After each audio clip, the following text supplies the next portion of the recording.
what's up guys, Benny here, and in today's Call of Duty Warzone video, I'm going to be answering all the important questions. Is the brand new OTS 9 SMG meta? What's the best class setup? How do I go ahead and unlock it? As well as go over all the other weapon updates that have been added with the Season 4 Reloaded update, because it has been the largest weapon overhaul in Warzone history. It has increased the overall time to kill of the game. It's going to make the game feel so much different, as well as raise that skill gap.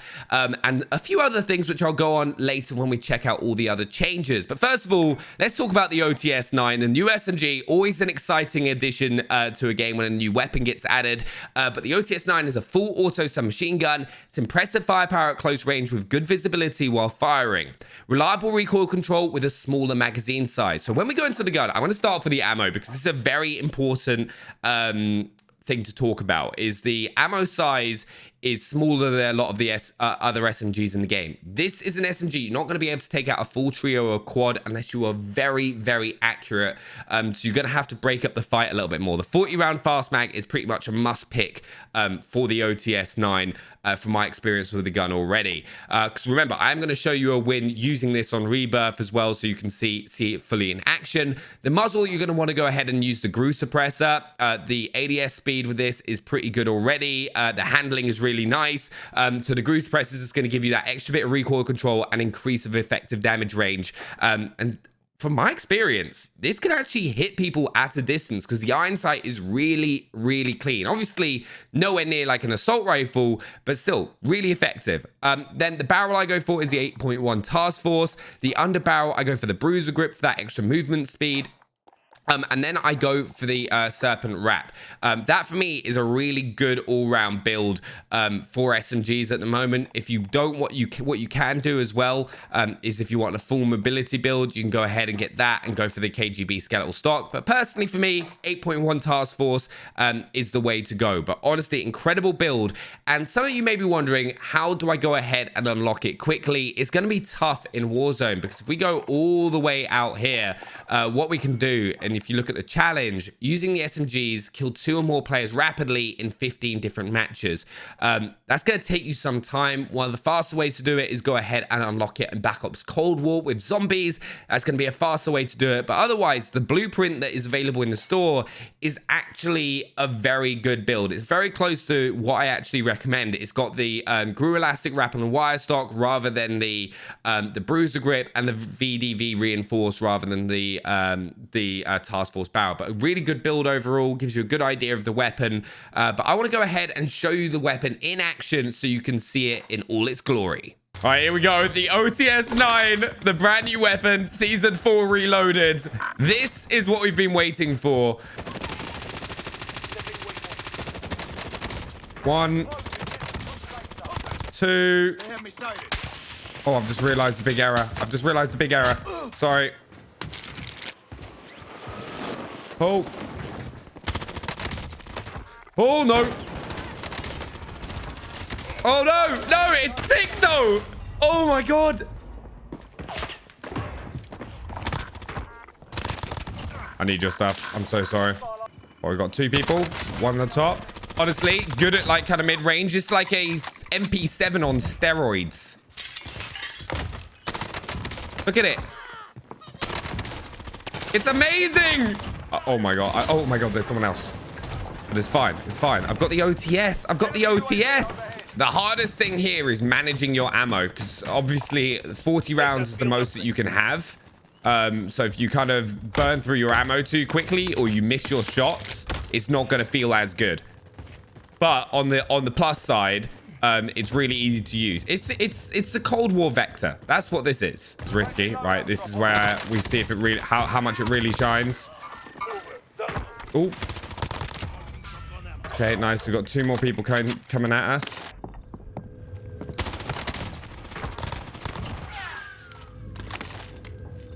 Oh. There we go. Right, we're okay. We're in a decent spot now. Decent spot. I want to go early and catch these guys on the rotation. Here we go. This is where to catch them. Right, here we go. A little bit of mounted action. Get that little down. I don't know what that guy was doing, but Oh. I'm just prepping for someone just in case. I'd rather do that than not. Okay, right, they're going left. He's in this building. Right, they're rotating left. Just once again, just hold this angle. One last person. Teammates should have him. Surely. No, we got him. Come at us. Come at us. The OTS. There we go. Killing Otis in the process. Oh my god, I really like it, honestly. But let's go ahead and check out all the other weapon updates.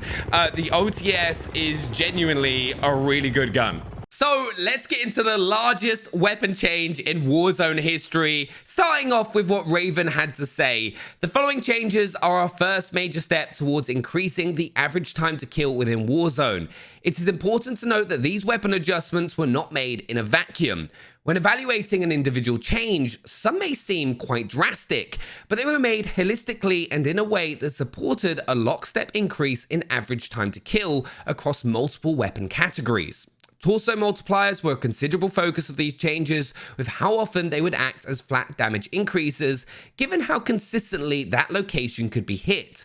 With reductions to these multipliers, we are placing a bigger emphasis on precision, a move which we feel is ultimately healthy for the game. Now, my little insight here is I feel that these changes have been made to help counter the hacker problem. Now, this may seem like, personally for me, all right, the average time to kill being increased is going to allow an anti-cheat to be easily able to identify who is actually cheating, because the consistency of being able to land multiple headshots at a time versus like one or two, which is what the meta used to be like, because of like a 400 millisecond time to kill, is just gonna like make hackers stand out like a sore thumb. Like, I know it's obvious, like it's really obvious when you get killed by a hacker and you watch the gameplay, but if you just looked at damage graphs, you wouldn't necessarily be able to tell as quickly. That's my theory. I could be wrong, but I'm hoping I'm right, because it could help counter the cheating problem in Warzone, so fingers crossed.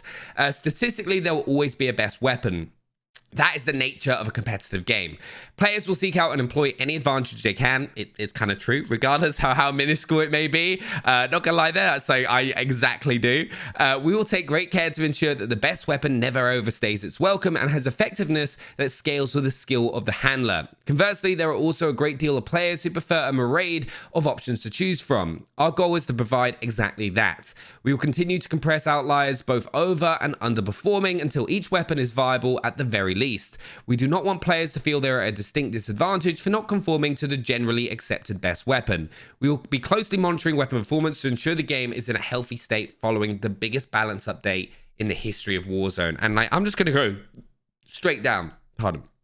But look, these are pretty much all nerfs. Like this, all of them, nerfs. AK-47, nerfed. AK-47 Modern Warfare, nerfed. And like, no one even used it. The Modern Warfare AK was trash, but it's still got a nerf. The C58, so really interesting for long to mid-range meta. C58 got nerfed, the Pharaoh got nerfed, and also the XM4 got nerfed. So pretty much all the dominant weapons that have been in the meta have received little bits of nerfs to their maximum and minimum damage. Recoil has been increased. The only one that hasn't, which is really interesting, is the Krig 6, which has been buffed and had its minimum damage increase from 25 to 26. So I think we could see that slot into the long range meta starting off. The AMAX as well has been buffed.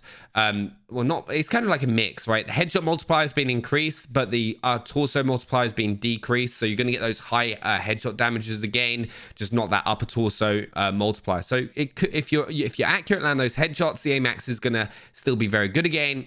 Assault Rifle Bravo got nerfed. The FAR got nerfed pretty heavily, other than increase in the neck damage multiplier, so you're kind of going to get a bit more consistent like headshot upper damage, but from what I can see, not going to be used as much. The Groza got a little bit of a buff because it's had its recoil pattern smooth, because as you probably know, the Groza is just not used at medium to long range assault. It's a kind of a close range assault rifle, so it's going to be interesting to see how that works, because everything got nerfed across the board for it. The M13's been buffed, minimum damage increase from 19 to 20. That is very important just because of how like the damage numbers work. It's just going to increase that the amount of bullets that you reduce the amount of bullets you need to kill, which is really helpful. Odin got nerfed. The QBZ is going to be, I think, the weapon that people are sleeping on. Right? Mark my words, QBZ coming into the meta, okay? The minimum damage increased, but all the mobility side of it, close range AR using the QBZ, I think we could see. RAM got nerfed. The M60's been nerfed. MG34's been... No, the M60 was the one LMG that's been buffed properly, but still not enough to be viable, in my opinion. It's still just not a great gun overall. But the MG34 nerfed, MG82 nerfed, Light Machine Gun Alpha nerfed, the SA87 got nerfed, Light Machine Gun Alpha got nerfed. Pretty much so many things got nerfed. The Swiss, though, I really like the new reticle that they've got. So the Swiss has got a brand new reticle. So if you didn't like the old reticle, give it a go. You might like the new Swiss. AK-74U nerfed by quite a bit. I'm surprised by this one because the AK-74U for me was a very skillful weapon in the sense that if you weren't landing your headshots, your time to kill really dropped. Now that has been punished with your maximum damage being dropped. Headshot multiplier decrease, up torso multiplier has been increased though, so it might kind of balance out the weapon rather than you needing to land headshots to get the kill. And the bullet velocity was increased by 5%, which is quite interesting. Submachine Gun Alpha nerfed. No. It's the headshot damage modifiers which are really hurting me because those were like, as from a skill curve point, I was always aiming for headshots. The Bullfrog's been nerfed heavily. LC10, KSP, MAC10, the Milano. Recoil increased slightly. I think they didn't like the 3 times Milano. I think that might be dead and buried. Submachine Gun Alpha for Cold War nerfs. So that's the MP5. Nail gun's been nerfed. Everything's been nerfed. Like, I'm gonna have to do a full deep dive into these to fully figure it out and kind of figure out the meta weapons. But I think the biggest thing to take away, everything's been nerfed. The brand new OTS is really nice. The Krieg's going to be good. The QBZ's going to be good. It's going to be really interesting. Let me know down in the comments if you find anything and what you think about the brand new OTS 9 SMG as well. But thank you so much for watching, and I will see you for more Call of Duty Warzone content. Thanks for watching.